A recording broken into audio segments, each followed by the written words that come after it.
You're listening to the Phillip Jordan Show, talking SEC football and beyond.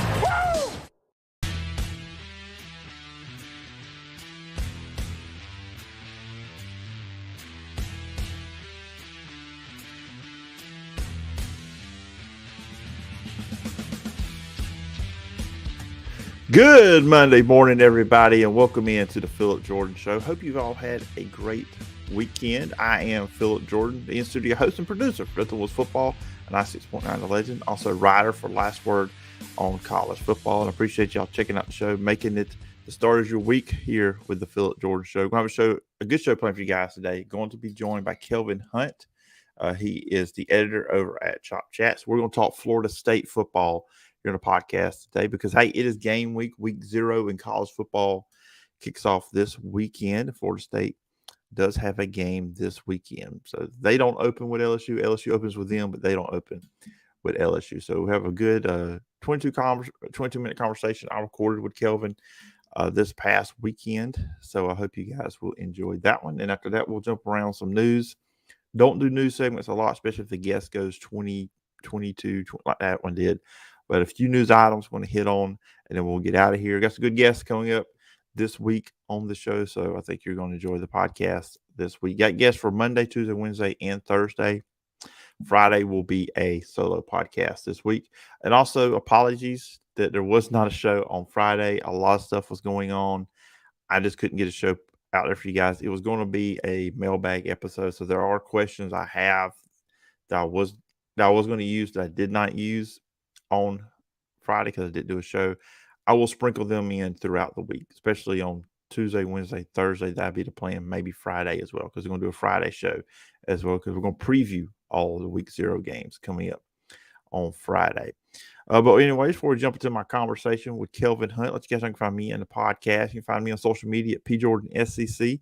Podcast available Apple Podcasts, Spotify, wherever you get your podcasts. If you're on Apple Podcasts, please follow, rate, and review. Leave a review. I will read it on a future edition of the show. You can also check out the show over on YouTube at the Phillip Jordan Sports YouTube channel. Just hit subscribe button, hit the bell for all notifications. And then if you leave a comment on a podcast episode, I will read that as well on a future edition. And you can always email me at sports.phillipjordan@gmail.com.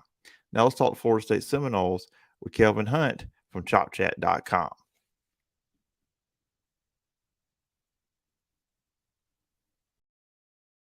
Joining me on the show today, we are traveling down to Tallahassee to check in on the Seminoles. I'm joined by Kelvin Hunt. He's the ChopChat.com editor and also host of the Built for Playmakers podcast over on the Believe Podcast Network. And Kelvin, I appreciate you taking the time to come on the show and talk about Seminoles. Absolutely, man. Glad to do it. Yeah, glad to have you. I mean, I'm in the southeast corner of Alabama, so Tallahassee is probably about an hour and a half away. So it's a program, a school very close to my heart. Got some family that went there, and I'm really glad to have you on to talk about the Seminoles. And obviously, we're building up to the season. Florida State this Saturday, their opening game. They are playing in week 0. Just for you, what's been the biggest thing coming out of fall camp for the Seminoles?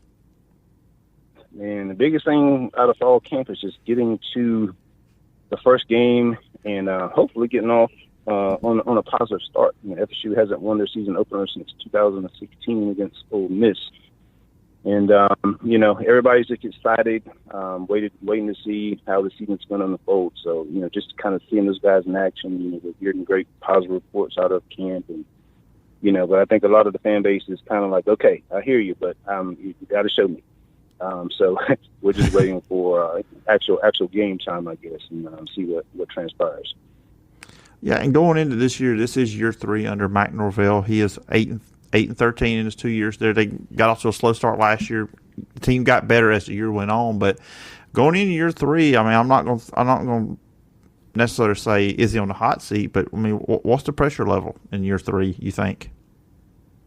Yeah, I don't think he's on the hot seat per se. Now, obviously, if he goes out there and they don't make a bowl game, then that's going to change things pretty drastically, I think. But I think if they come out and they show improvement and look good on the field, he just has to show that there's progress been made. But, there's progress, from going, 3 wins to 5 wins, and then 5 wins to 6 wins. But, I think the fan base is kind of like, yeah, I need a little more than just barely making the bowl game also. So there's pressure on him for sure, knowing that if he does not show that progress, even if he wasn't fired, he kind of would be a lame duck coach, so to speak, because, if he were to fire some additional staff after this season, after only winning maybe 6 games, then what new coaches would still want to come to Tally to be on that staff, So you probably wouldn't be able to make any changes there. Then on the recruiting trail, you kind of would be kind of stagnant. So yeah, he's definitely got some pressure on him to show significant progress this year. Yeah, that's always tough on a coach too, when you maybe in that third, going at 4th year, and then you have to fire coaches to kind of show you are making changes, but then at the same time, a future assistant or potential assistant would be like, well, how long are you going to be there? I don't want to uproot and move my family. And I think sometimes we forget about that, how not just the head coach's families, but the assistant coaches too, a lot moving and everything. So that's always a tough situation for a coach if he has to be put in that situation. Yeah, absolutely. Mike, he tried to make a couple of changes this past year, and that was one of the things. It was like, well, like you said, he's 8-13. Hey, you may be a lot better this year. You may not be, though. I kind of need to see that progression first before I'll be willing to move. So I think that's kind of the boat he's in right now. Just you got to show improve in 2022. I think something that's been happening unfair to him, too, is the Deion Sanders talk. And I don't think, from what I've seen, none of that's coming from like people actually in Tallahassee or anything like that. There's some national media members, I think, have an agenda about Deion Sanders becoming the Florida State head coach. But to me, that's not healthy, and that's not good for what Mike Norvell's trying to do in Tallahassee. Oh no, not at all. Yeah, I don't think there's any real desire to hire Deion in Tallahassee. Like you said, I think that's more so just people knowing that's going to draw clicks and eyeballs and downloads for podcasts and whatnot. But it is what it is. Deion, he likes to talk and keep himself out there, and so people want people that draw headlines, and so I think that's all there is to it. But as far as Deion potentially, replacing Norvell or anything like that, I don't think that would happen. Yeah, I kind of sometimes roll my eyes when that gets brought up. But then I go, look, okay, where's it coming from? Who said it? Who said it? And it's never anybody associated with the ACC or Florida State that covered a team, followed a team, or anything like that. It's always from the national side of things. It's never concrete with, they're in Tallahassee. That's why I always kind of roll my eyes at that whole conversation with that. Yeah, and then the whole 8-13. Yeah, hey, that is your record. You have to live with it. But that man's got to be one of the most unluckiest coaches ever. To kind of get hired when he did. You didn't have an opportunity to have that new car smell as a new coach because of COVID. You really couldn't recruit. Even the 2022 class, you couldn't see recruits face to face until June. And, there was a significant talent deficit on the roster also, having to flip the roster and culture, rebuild all that, So, man, he's had a tough go at it. And I'll tell you what, to start 0-4 last year and to have that team to not quit on him, I think that's, a good sign of things to come potentially. Yeah, and in that second half of the season, or after that 0-4 start last year, a big player that stepped up, that played well and was making winning football plays for him was Jordan Travis, the quarterback. And I know, Kelvin, I've seen a lot of positive, just, a lot of people that cover Florida State, just coming out of Tallahassee, that he is really showing improvement as a passer. What have you been hearing and seeing about that?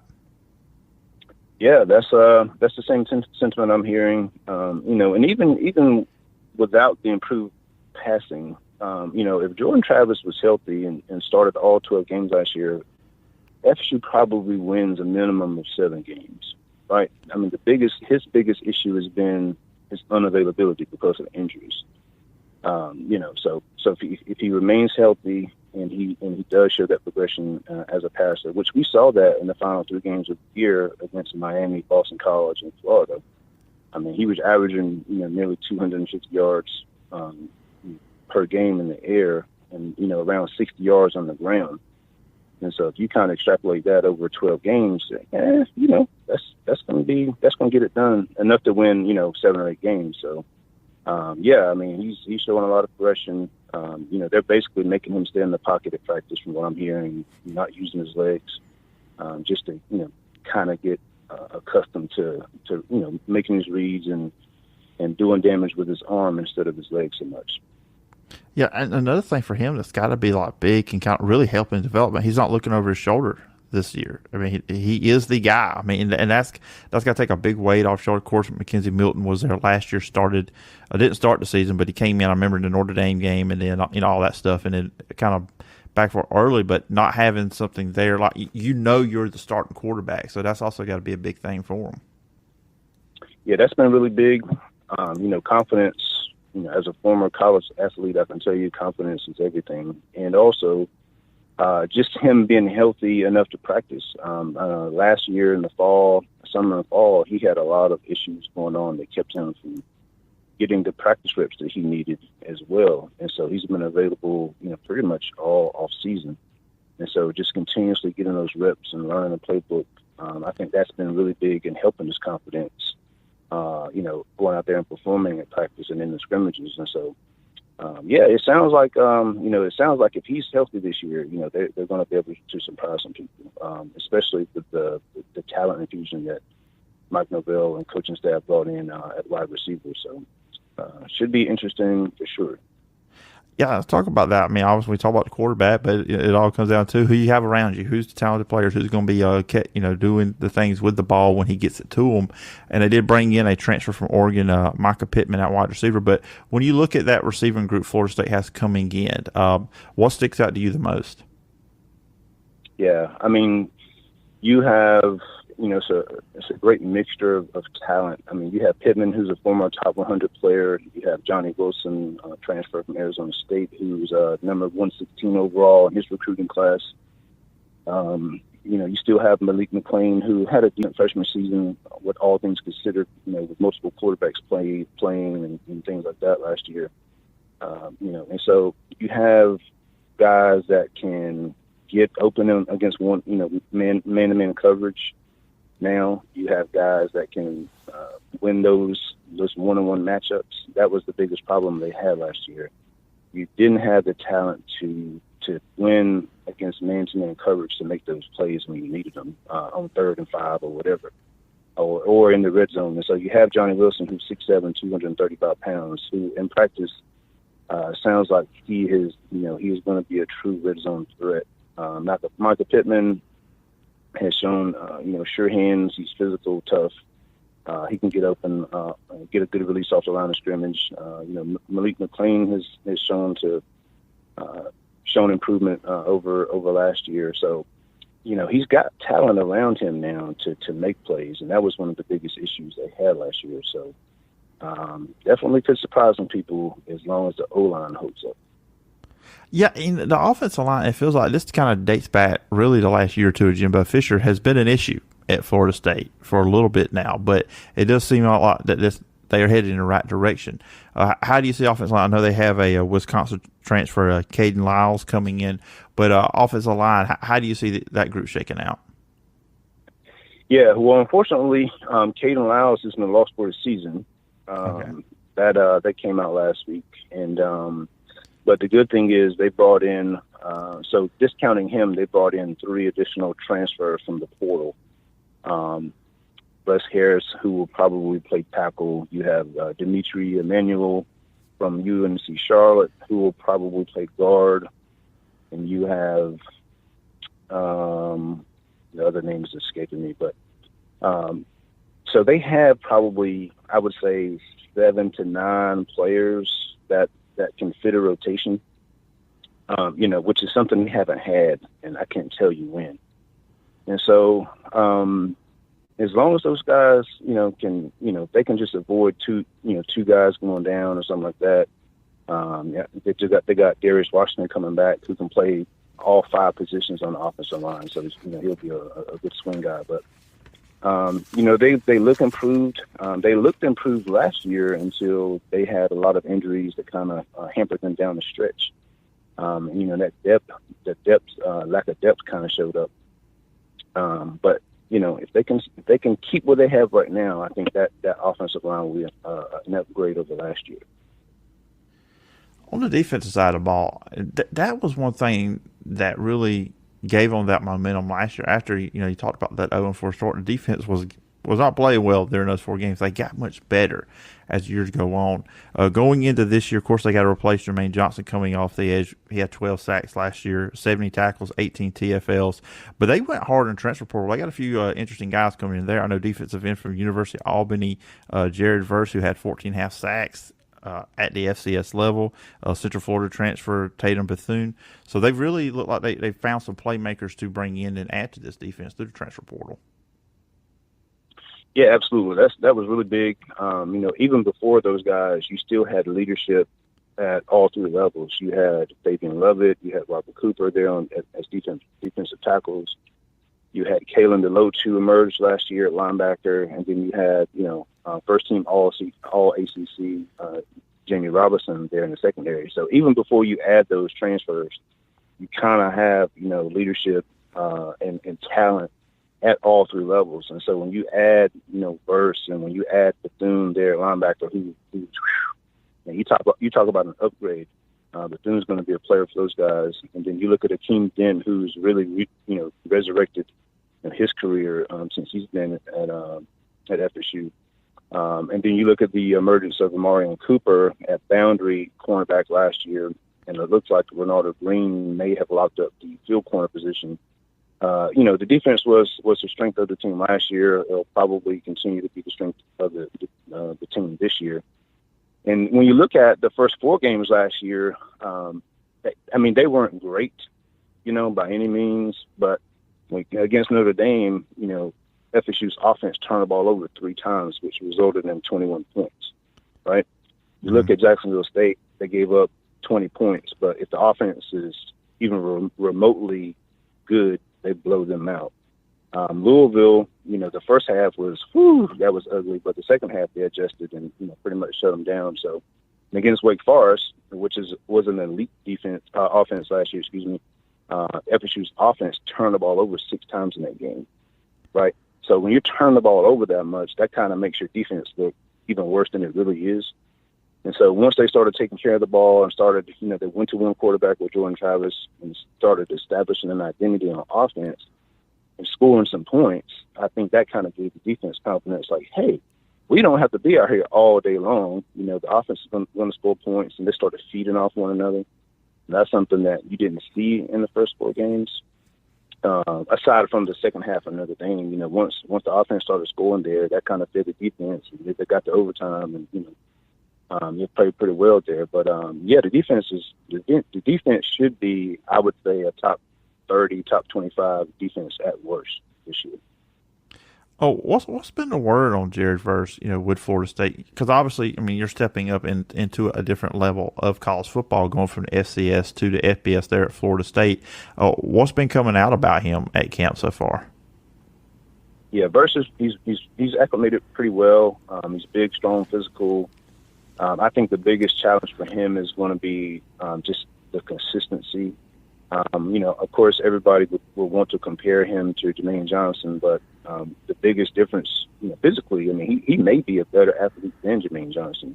But Jermaine was so adept at mentally, understanding what the offense was trying to do. He played the run and the pass. So the challenge for Verse will be just showing that consistency, not running himself out of plays. Hey, do your job. Don't try to be a hero. Trying to really prove himself to the other players. It sounds like at practice he's playing well, but I think some of the things I'm hearing is he could flash really well, but then he can be invisible here and struggle at different times. So especially when you go up against better competition, I think consistency is going to be the key for him. Looking at the schedule, of course they open up this week. You would assume that a win this Saturday. This Saturday when we're talking here on Monday. Here the podcast is released on Monday, anyways. Then you have LSU that second game. And that's interesting to me because we talked about the Notre Dame game last year. Of course, Brian Kelly is now at LSU. Obviously, he's probably going to look back at the film from that game last year. I wonder if Mike Norvell's going to do the same thing. Look at it, okay, this is what Brian Kelly likes to do. Obviously, LSU's a different team, different personnel. But I'm kind of wondering if should that or that could be a factor. That's an interesting matchup just because the two coaches met each other last year. Mm-hmm. Yeah, not only that, they also played in 2020. So That's right. This will be the third time that they've matched up against one another. And the crazy thing is, even in 2020 when FSU's team was awful, they actually hung with Notre Dame through, it was early third quarter and then, just started shooting themselves in the foot and whatnot. And, of course, last year, they played them really tough. So I expect it to be, a good game, a good competitive game. Like you said, LSU has different personnel. They'll have different coordinators and everything. So I'm not sure how much they can draw from looking at, last year really with Notre Dame. But, of course, all coaches have tendencies, things that they like to do. One thing that's in favor of FSU is, they get the Duquesne game as kind of a trial run and kind of get that taste of real action. But still have time to prepare for LSU, whereas LSU, that'll be their first go at it. So they could, first game jitters, just maybe a little rusty, thing like that. So that's something that could play in their favor just a little bit. Yeah, that is an advantage for the Seminoles going into they will have a game under belt, and that's the thing with college. This ain't like the NFL. You don't get 3 tune-up games before you play the real deal. When you go out there the first time, that's the first time a unit's going out together. Of course, and LSU, brand new coaching staff, the players are learning the system, new system, all stuff. So could be an interesting situation for LSU and Florida State. Now, for the rest of the schedule, and I was looking at it right now, you got Louisville next. That's their ACC opener. Boston College, and Wake Forest is interesting because you don't know, will Sam Hartman be back or not? That whole situation, there's a lot of still unknown what's going on there at Wake Forest. And then so going into NC State, I think there's an opportunity here. If you beat LSU, Florida State could roll into that game at 5-0 when you go to at NC State. But when you look at this schedule and you look at the Florida State team, and I always ask these questions on these season previews I do, what do you see as reasonable expectations? Like I said earlier, when you look at last year, if Jordan Travis is healthy, they should have won a minimum of 7 games last year, right? So if we say, okay, well, let's just assume that Jordan Travis will be healthy this year. Look at the talent that he's brought in on the offensive line, at wide receiver, the defense is going to be a strength. I think 8-4. 8-4 should be doable for sure for this team. I know a lot of people look at the schedule and say it's a difficult schedule, and I don't think it's as difficult as some people make it out to be. Because you look at it, and LSU is LSU, but they were like a 500 team last year. They're talented, but they're still a 500 team. And then you look at Louisville, they were a 500 team last year. Now, of course, these teams can improve, just like FSU was 5-7, and we expect them. I'm saying they can win 8 games. Of course, you can say that with every team. But if everybody, they can just stay healthy, I think FSU is more talented than the majority of the teams on their schedule. And I think 8-4, no less than 7-5. I think he has to go 7-5. Like I said, to show that some progress towards what's the future going to hold. But I'm thinking 8-4, and with some a lucky bounce here or there, potentially 9-3. But I'm gonna say 8-4. A lot of people be happy heading in the right direction. I know expect Florida State to be one of the elites, and that would be a big step in that direction to get them back to that pedestal that a lot of Florida State fans are used to them being at. But Kelvin, I appreciate you coming on the show today to talk all things Florida State football. Where can the listeners and viewers find you online? Where can they, and all the work you're doing? Yeah, so you can find my work at chopchat.com. You can find me on Twitter at KH. And then, of course, you can listen to the podcast, Built for Playmakers, just on all the major platforms, release it weekly. Check us out there if you're interested in any Florida State coverage. And, yeah, man, I really appreciate you having me on. Oh yeah. I'm glad to have you on, and I hope we can do this again sometime down the road. Absolutely. Glad to do it.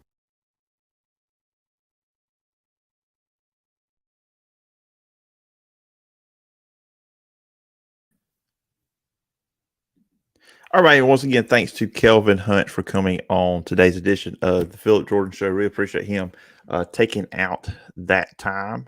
So real quickly, before we get out of here, not going to spend too much time on the news. We're already hit 25 minutes. Try to hit the pod at 35 minutes. But some interesting news happens. Like I said, I didn't do a show Friday. A lot of stuff I probably would have talked about on Friday. But some interesting news around the world of football, really, over the last couple of days. So we're going to kick things off. It's something we talked about here on the show a couple of weeks ago was the Big Ten's new contract, new media rights deal that they would be doing, be signing. Of course, with the addition of UCLA and USC, that made their TV contract even more valuable.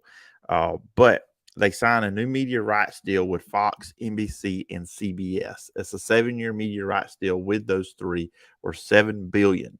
It begins on July 1st, 2023. It will run through the 2029-30, academic year.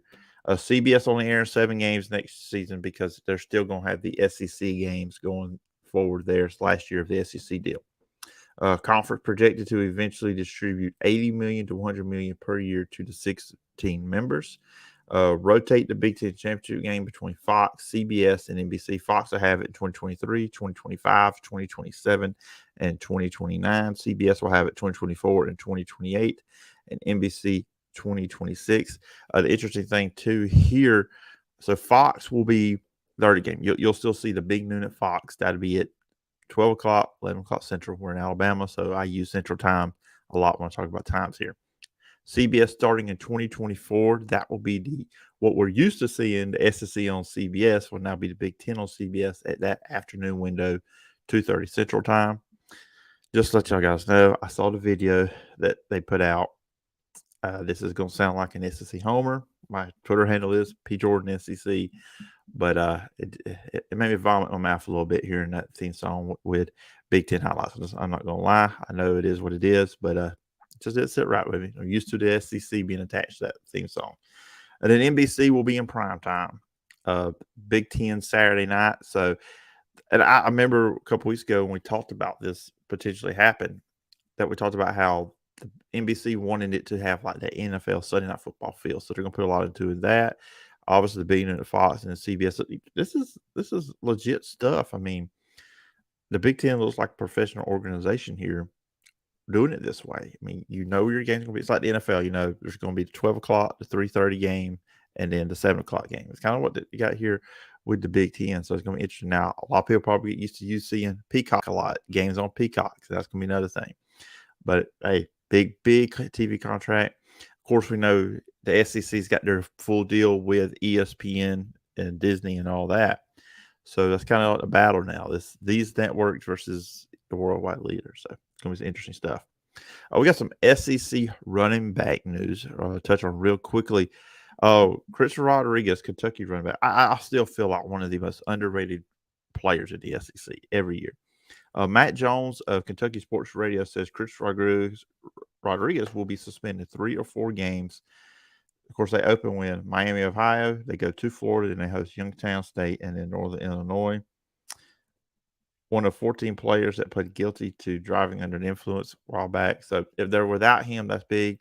They do have other running backs. We talked about that last week with Eric Gunshon from 247 Sports, covers Kentucky up there.